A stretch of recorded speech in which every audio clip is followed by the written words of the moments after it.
कक्षा 10 में वाच्य का चैप्टर है हिंदी के अंदर।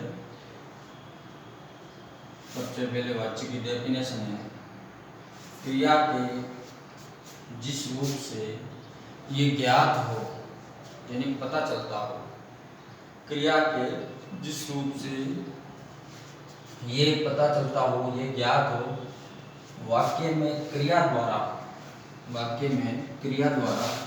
संपादित विधान का विषय, यानी क्रिया किसको संपादित कर रही है, क्रिया के संपादित करने का क्या विधान है, क्या नियम है, पूर्ण करने का, संपादित करने का मतलब पूर्ण करना, क्रिया द्वारा संपादित विधान जो नियम है, नियम का विषय, विधान का विषय कर्ता है तो कर्तृवाच्य, कर्म है तो कर्मवाच्य, अथवा भाव है उसे वाच्य कहते हैं।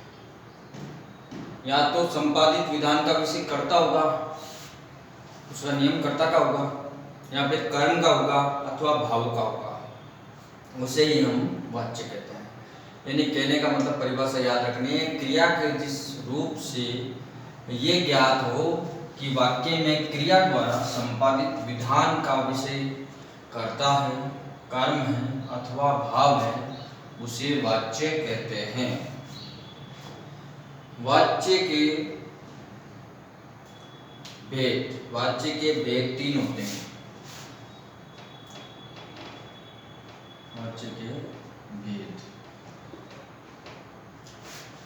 वाच्य के भेद 3 होते हैं।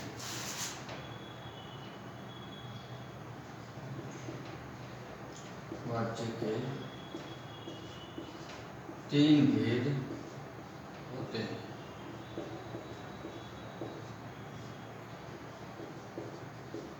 वाच्य के 3 भेद होते हैं। पहला होता है कर्तृवाच्य,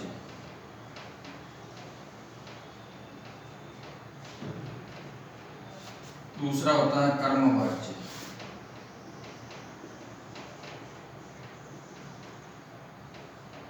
और तीसरा होता है भाववाच्य।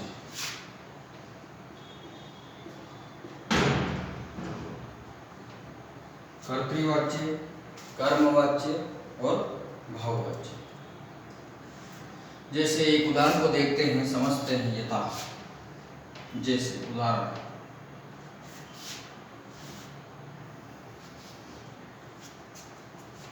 मोहन कहता है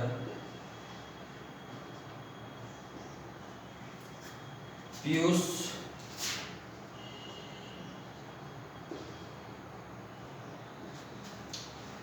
मैं ये काम कर सकता हूँ, मैं ये काम कर सकता हूँ।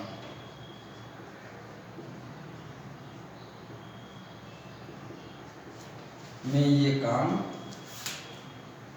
कर सकता हूँ।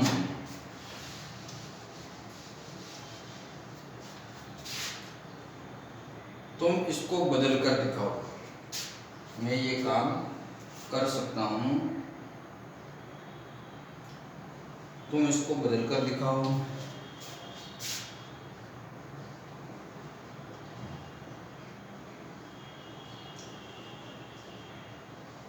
बदल कर दिखाओ।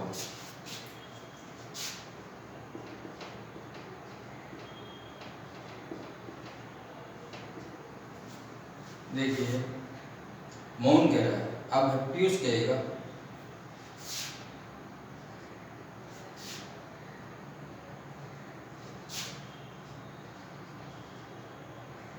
पीयूष कहता है इसमें क्या है,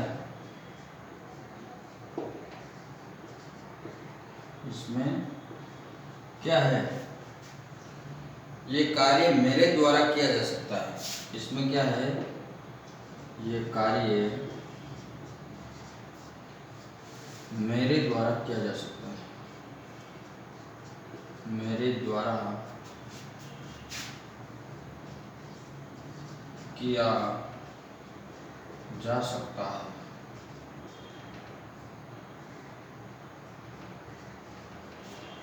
ये कह रहा है पीयूष।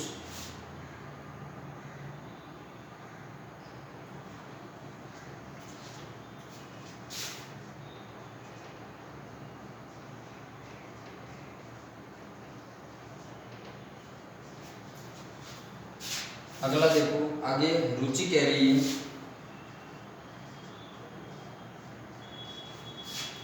मैं भी बदल सकती हूँ, मैं भी बदल सकती हूँ।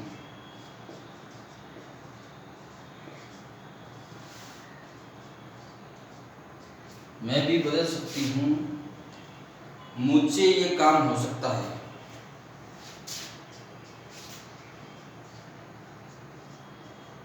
मुझसे ये काम हो सकता है।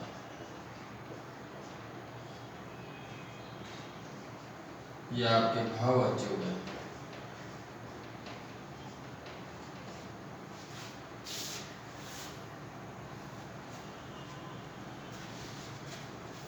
मुझसे ये काम हो सकता है। अब देखिए, ये आपके जो सामने उदाहरण के रूप में लिखे गए हैं, इनको समझिए। सबसे पहले उदाहरण के तौर पे मोहन कहता है पीयूष मैं ये काम कर सकता हूँ। पीयूष मैं ये काम कर सकता हूँ, तुम इसको बदल कर दिखाओ। ये कौन कह रहा है? मोहन।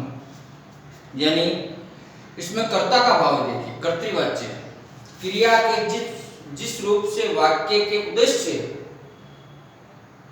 मतलब क्रिया के कर्ता का बोध हो, क्रिया के जिस रूप से वाक्य के उद्देश्य, अर्थात क्रिया के कर्ता का बोध हो, क्रिया के कर्ता का बोध हो तो उसे कर्तृवाच्य कहते हैं। और कर्तृवाच्य में क्रिया का लिंग, वचन और पुरुष कर्ता के अनुसार होते हैं। तो देखिए इसमें सब कुछ कर्ता के अनुसार हो रहा है, ये कर्तृवाच्य है। पीयूष मैं ये काम कर सकता हूँ, तुम इसको बदल कर दिखाओ। ये कर्तृवाच्य का उदाहरण है। एक उदाहरण के माध्यम से पूरा समझा जाए यहाँ पे कि क्या कर्तृवाच्य होता है, क्या कर्म होता है, क्या भाववाच्य होता है। आगे पीयूष कहता है इसमें क्या है, ये कार्य मेरे द्वारा किया जा सकता है। इसमें क्या है, ये कार्य तो मेरे द्वारा किया जा सकता है। यानी कर्मवाच्य का नियम होता है जहां क्रिया का संबंध सीधा कर्म से हो, जहां क्रिया का संबंध सीधा कर्म से हो तथा क्रिया के जो लिंग, वचन और पुरुष होते हैं उसी के अनुरूप हो, तो उसी को हम क्या कहते हैं? कर्मवाच्य कहते हैं। यानी क्रिया का संबंध सीधा कर्म से होना चाहिए और क्रिया का लिंग, वचन और पुरुष कर्म के अनुसार ही होते हैं। तो देखिए यहाँ पे इसमें क्या है, ये कार्य मेरे द्वारा किया जा सकता है। तो ये आपके कर्मवाच्य का हो गया। यहाँ मैं आ गया या मेरे द्वारा आ गया, कर्मवाच्य हो गया। अब देखिए तीसरा है रुचि। रुचि मैं भी बदल सकती हूँ, मुझसे ये काम हो सकता है, भाववाच्य। रुचि मैं भी बदल सकती हूँ, रुचि कहती है मैं भी बदल सकती हूँ, मुझसे ये काम हो सकता है। ये आपके भाववाच्य का उदाहरण हो गया। तो यहाँ पे मैं, यहाँ पे मेरे, यहाँ हो गया मुझसे। और क्रिया में देखो अंतर आ रहा है। भाववचन क्या होता है? जहाँ कर्ता और कर्म की नहीं अपितु भाव की प्रधानता होती है। कर्ता और कर्म की प्रधानता नहीं होती, अपितु जहाँ पे भाव की प्रधानता होती है उस वाक्य को भाववाच्य कहते हैं। और भाववाच्य की क्रिया सदा एक वचन पुल्लिंग में रहती है। भाववाच्य की क्रिया सदा एक वचन पुल्लिंग में रहती है। वे कर्ता या कर्म के अनुसार रूप नहीं बदलती। क्रिया सदैव एक वचन पुल्लिंग में रहती है और कर्ता और कर्म के अनुसार अपना रूप नहीं बदलती हैं। ये ध्यान रखना है इनमें। तो ये वाच्य के तीन भेद हुए, कर्तृवाच्य, कर्मवाच्य, भाववाच्य। तीनों उदाहरण के माध्यम से होता है। ये कर्तृवाच्य का उदाहरण हो गया, कर्मवाच्य का हो गया, ये भाववाच्य का हो गया। अब इसको नियम के अनुसार पहला कर्तृवाच्य पढ़ते हैं, फिर कर्मवाच्य, फिर भाववाच्य। तो सबसे पहले वाच्य की डेफिनेशन पता रखनी है। क्रिया के जिस रूप से ज्ञात हो कि वाक्य में क्रिया द्वारा संपादित विधान का विषय कर्ता है या फिर कर्म है या फिर भाव है, तो उसे हम वाच्य कहते हैं। डेफिनेशन याद रखनी है। फिर ये ध्यान रखना है, वाच्य के भेद 3 होते हैं, कर्तृवाच्य, कर्मवाच्य और फिर भाववाच्य।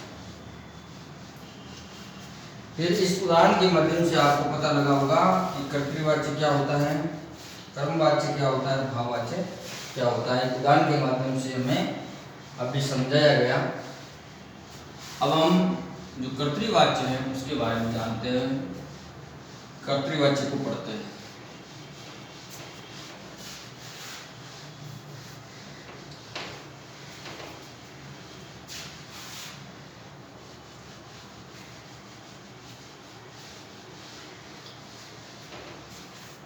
कर्तृवाच्य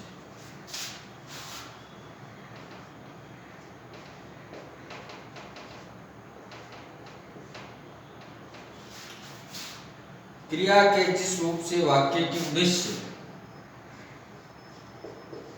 क्रिया के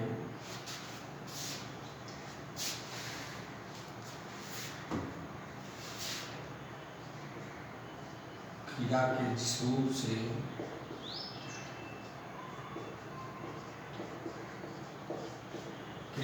रूप से वाक्य के उद्देश्य,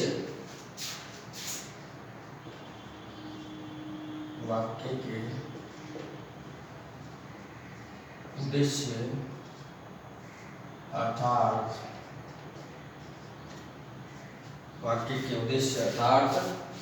क्रिया के कर्ता का बोध हो तो, क्रिया के कर्ता का बोध हो तो, कर्ता का बोध हो तो, क्रिया के कर्ता का बोध हो तो वह कर्तृवाच्य कहलाता है। तो वह कर्तृवाच्य कहलाता है।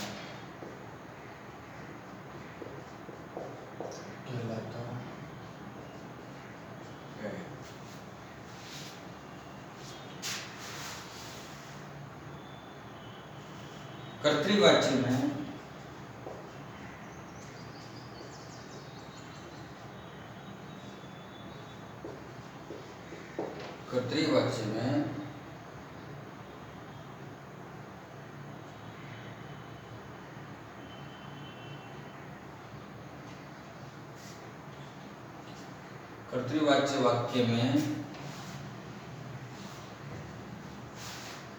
कर्तृवाच्य वाक्य में क्रिया का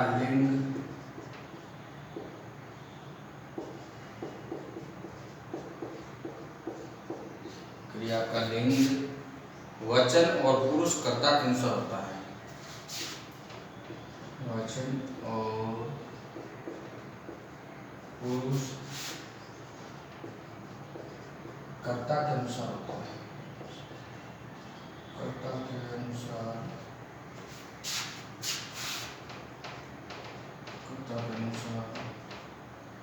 होता है।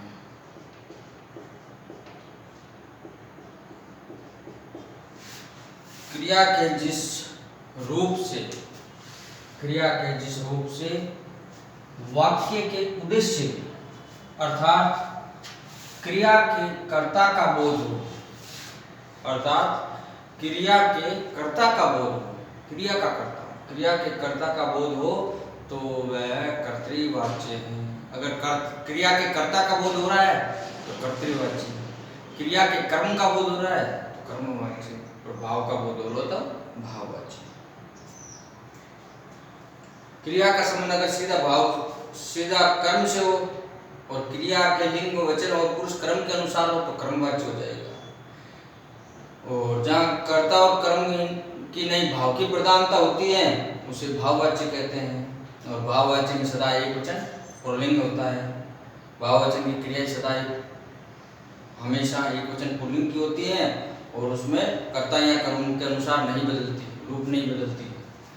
तो क्रिया के कर्ता का बोध हो तो वह कर्तृवाच्य कहलाता है। कर्तृवाच्य वाक्य में क्रिया का लिंग वचन और पुरुष कर्ता के अनुसार होता है। अब देखिए, जैसे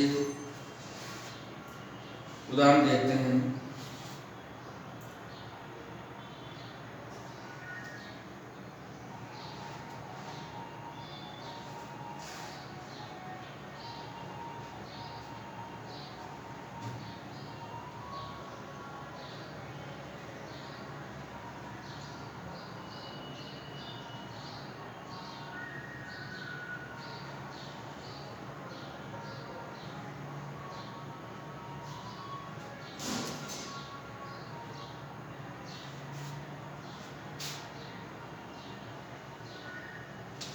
जैसे कि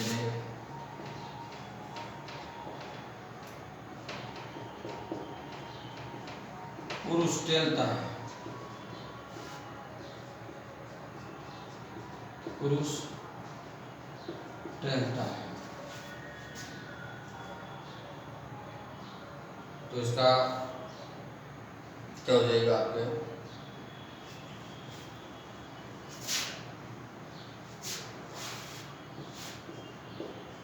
जैसे अगर इसी का स्त्री बनाए, स्त्री टहलती है, स्त्री टहलती,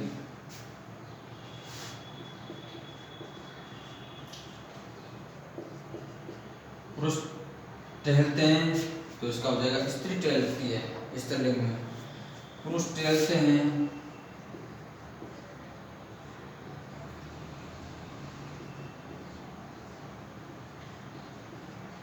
पुरुष टहलते हैं, इसका हो जाएगा स्त्रियां टहलती हैं।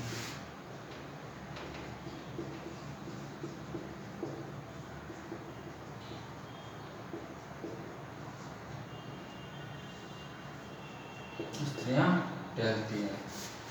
तो देखिए आप, इसका क्रिया का लिंग वचन और पुरुष कर्ता के अनुसार होता है। जैसे पुरुष टहलता है तो क्या हो गया? इसका स्त्रीलिंग में स्त्री टहलती है, स्त्रीलिंग हो गया। यानी कर्तृवाच्य में क्रिया का लिंग वचन और पुरुष कर्ता के अनुसार होता है। तो पुरुष टहलता है, अब जैसे इसका हो गया पुरुष टहलते हैं, अब इसी का दोनों का स्त्रीलिंग बनाते हैं। पुरुष टहलता है तो हो जाएगा स्त्री टहलती है। पुरुष टहलते हैं तो इसका स्त्रीलिंग हो जाएगा स्त्रियां टहलती हैं। वह गया, इधर हो जाएगा वह गया, तो इधर हो गया वह गई, स्त्रीलिंग हो गया। वे गए, वह गई। तू आया, तुम सब आए। घोड़ा दौड़ता है, घोड़ी दौड़ती है, स्त्रीलिंग में। घोड़े दौड़ते हैं, घोड़ियां दौड़ती हैं। बच्चा खेलता है, बच्ची खेलती हैं। बच्चे खेलते हैं, बच्चियां खेलती हैं। तो ये सभी वाक्य कर्ता के लिंग वचन तथा पुरुष का क्रियाओं पर प्रभाव पड़ा है। ये जो अभी इस वाक्य बताया आपको, इनमें वाक्यों में कर्ता के लिंग वचन तथा पुरुष का क्रियाओं पर प्रभाव पड़ा है। इसके कारण परिवर्तन हुआ है, क्योंकि कर्तृवाच्य में क्रिया कर्ता के अधीन होती है। तो ये हुआ आपके कर्तृवाच्य। धन्यवाद।